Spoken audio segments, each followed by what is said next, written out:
உலகத்தின் பெரும்பாலான நாடுகள் எல்லாம் இப்பொழுது கையை பிசைந்து கொண்டிருக்கிறது. காரணம், ஈரானுக்கும் அமெரிக்காவிற்கும் இடையே நடந்து கொண்டிருக்கக்கூடிய போரின் காரணமாக பல நாடுகளில் விலைவாசி உச்சாணியை எட்டக்கூடிய களத்தை எடுத்திருக்கிறது. அதற்கு காரணம் எரிபொருளும் எரிவாயுவும் கிடைக்காத ஒரு சூழல் பல நாடுகளுக்கு ஏற்பட்டு விடுமோ என்கின்ற அச்சத்தின் காரணமாக எரிபொருளையும் எரிவாயுவையும் பதுக்கக்கூடிய நடவடிக்கைகளை ஒவ்வொரு நாட்டில் இருக்கக்கூடிய பெரிய பெரிய அந்த நிறுவனங்களை சார்ந்தவர்கள் செய்ய தொடங்கிவிட்டார்கள் என்கின்ற ஒரு பதிவு இருக்கிறது.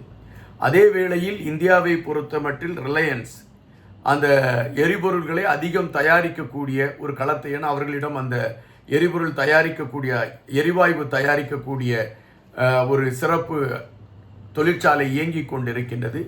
அந்த தொழிற்சாலையில் அதிகப்படியான எரிவாயு உற்பத்தி செய்வதற்கான களங்களை எடுத்துக்கொண்டிருக்கிறார்கள் என்கின்ற செய்தியும், அதன் அடிப்படையில் இந்தியாவிற்கு எரிபொருள் சிக்கல் ஏற்படுவதற்கான களம் மிக மிக குறைவாகத்தான் இருக்கும் என்று குறிப்பிடுகின்றார்கள்.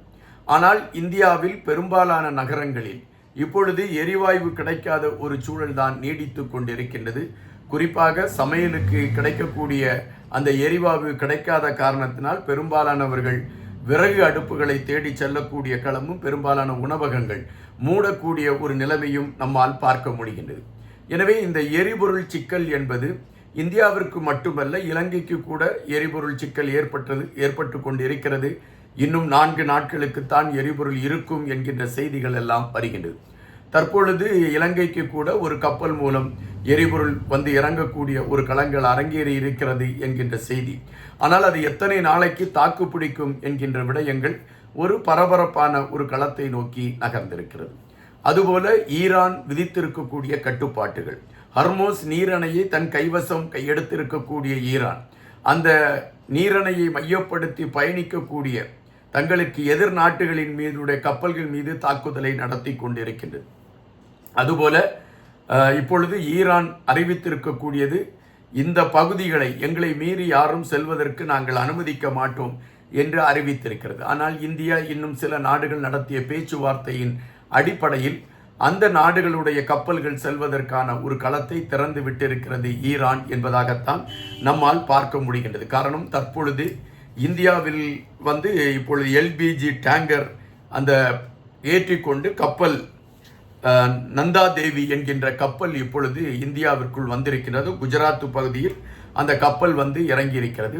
அந்த கப்பலின் மாலுமி கொடுத்த பேட்டியின் அடிப்படையில் ஈரான் நாட்டை சார்ந்த இராணுவ வீரர்களும் இந்தியாவை சார்ந்த இராணுவ வீரர்களும் பாதுகாப்பு கொடுத்ததின் அடிப்படையில் தான் ஹர்மூஸ் நீரணையில் இருந்து நாங்கள் தாண்டி இங்கு வந்து இந்த கப்பலில் எரிபொருள்களை ஏற்றிக்கொண்டு வருவதற்கான களத்தை எங்களால் எடுக்க முடிந்தது என்கின்ற செய்தியை இப்பொழுது அந்த கேப்டன் குறிப்பிட்டிருக்கின்றார். இது ஒருபுறம் இருக்கக்கூடிய சூழலில் தற்பொழுது அமெரிக்காவை பொறுத்தமட்டில் ஈரானிடம் பேசி அந்த பகுதியில் தங்களுக்கு ஆதரவான நாடுகளுடைய கப்பல்கள் செல்வதற்கான ஒரு களத்தை உருவாக்க முடியுமா என்றால் ஈரான் அதற்கு ஒத்துக்கொள்ளாது என்பதாகத்தான் தெரிகின்றது.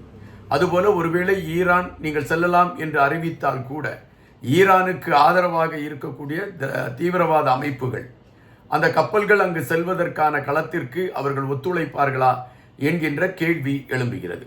எனவே பல நாடுகளில் இந்த எரிபொருள் எரிவாயு மையப்படுத்திய பிரச்சனை பெரும் சிக்கலாக உருவாகி இருக்கக்கூடிய இந்த சூழலில் அமெரிக்கா தனக்கு ஆதரவான நாடுகளை ஒன்று திரட்டி ஹர்மோஸ் நீரணையை கைப்பற்றுவதற்கான ஒரு களத்தை எடுத்து அதற்கான பேச்சுவார்த்தையை எடுத்தது. ட்ரம்ப் அவர்கள் சீனாவோடு பேச்சுவார்த்தையை நடத்தியிருக்கிறார், ரஷ்யாவோடு பேச்சுவார்த்தையை நடத்தியிருக்கிறார். ரஷ்யாவும் சீனாவும் இதற்கு என்ன பதில் சொன்னார்கள் என்பது நாம் அறிந்திருக்கக்கூடிய ஒன்றாக இருக்கின்றது. ஆனால் அமெரிக்காவின் அனைத்து நடவடிக்கைகளிலும் மிக ஆதரவாக அமெரிக்காவோடு பயணித்து கொண்டு இருக்கக்கூடிய பிரிட்டனிடம் அமெரிக்கா பேச்சுவார்த்தை நடத்தியதாக செய்திகள் வருகின்றன. நீங்கள் ஒரு போர்க்கப்பலை அனுப்ப வேண்டும், ஹர்மூஸ் நீரணையை கைப்பற்றுவதற்கான களத்தை எடுப்பதற்கு நீங்கள் உங்கள் நாட்டிலிருந்து ஒரு போர்க்கப்பலை அனுப்ப வேண்டும் என்று அமெரிக்கா பிரிட்டனிடம் கேட்டதாக செய்தி. ஆனால் பிரிட்டன் மறுத்துவிட்டதாக செய்தி. நாங்கள் இந்த விடயத்தில் அமெரிக்காவோடு இணைந்து போர் தொடுப்பதற்கான எந்த களத்தையும் எடுப்பதற்கு எங்களுக்கு விருப்பமில்லை. இது திட்டமிட்டு இரு நாடுகள் அமர்ந்து பேசக்கூடிய விடயத்தை போராக மாற்றிவிட்டார்கள் என்ற கருத்தை பிரிட்டன் தெரிவித்திருக்கிறது. இது அமெரிக்கா எதிர்பார்க்காத ஒன்றாகவே இருந்தது.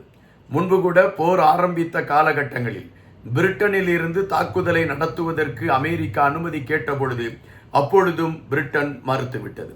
இந்த சூழலில் கனடாவை பொறுத்த மட்டில் அணு சார்ந்த விடயங்களில் ஈரான் உருவாக்கி கொண்டிருக்கக்கூடிய அணு ஆயுதங்களின் மீது விசாரணை நடத்தப்பட்டு ஈரான் தண்டிக்கப்பட வேண்டும் என்கின்ற விடயத்தில் எங்களுக்கு மாற்று கருத்து இல்லை.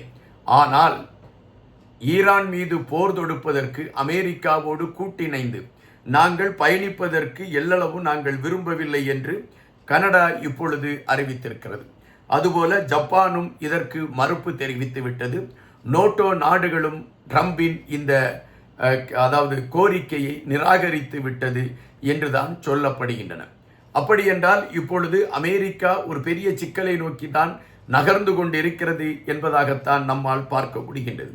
இதுவரை அமெரிக்கா எடுக்கும் எந்தவிதமான நடவடிக்கைகளுக்கும் நேட்டோ நாடுகள் ஆதரவு கொடுக்கக்கூடிய களங்களை நாம் பார்த்திருக்கின்றோம். ஆனால் இம்முறை நேட்டோ நாடுகள் அமெரிக்காவிற்கு எதிர்ப்பை தெரிவித்திருக்கக்கூடிய களம் மிகப்பெரிய திருப்பு முனையாக பார்க்கப்படுகிறது, அல்லது அமெரிக்காவிற்கு இது மிகப்பெரிய ஒரு வீழ்ச்சியான ஒன்றாக பார்க்கப்படுகின்றது. ஆனால் இந்த சூழலிலும் ட்ரம்ப் அவர்கள் தன்னுடைய கோபத்தையோ தன்னுடைய திட்டமிடுதலையோ அவர் குறைக்கவில்லை என்பதாகத்தான் ட்ரம்ப் அவர் சார்பில் இருந்து வரக்கூடிய செய்திகள் சொல்கின்றன.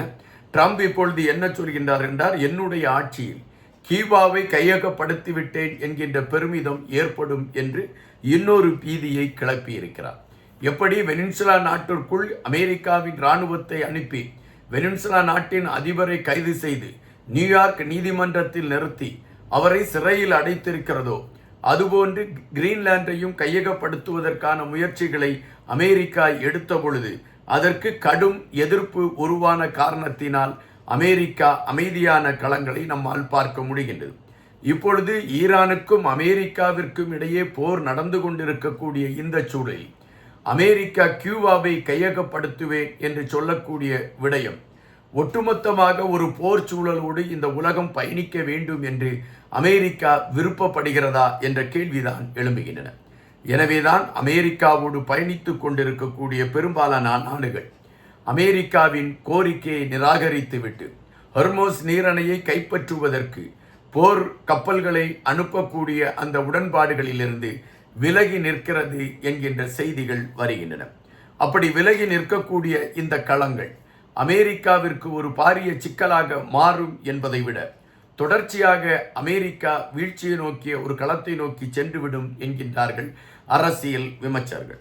ஆனால் அமெரிக்கா இந்த பரபரப்பை திசை திருப்புவதற்காக ஈரானின் உச்சபட்ச தலைவர் உயிருடன் இருக்கிறானா அல்லது மரணத்தை தழுவிவிட்டாரா என்கின்றது எனக்கு தெரியாது. ஆனால் அவர் இருந்த இடத்தின் மீது தாக்குதல் நடத்தப்பட்டிருக்கிறது என்ற செய்தியை எடுத்து வைக்கிறார். ட்ரம்ப் இப்படி ஒரு செய்தியை எடுத்து வைக்கின்ற பொழுது ஈரான் இன்னொரு செய்தியை எடுத்து வைக்கின்றது. ஈரான் எடுத்து வைக்கக்கூடிய செய்தி என்னவென்றால், நெதன் பாகுவே அழிந்து விட்டார் என்கின்ற செய்தியை எடுத்து வைக்கிறது.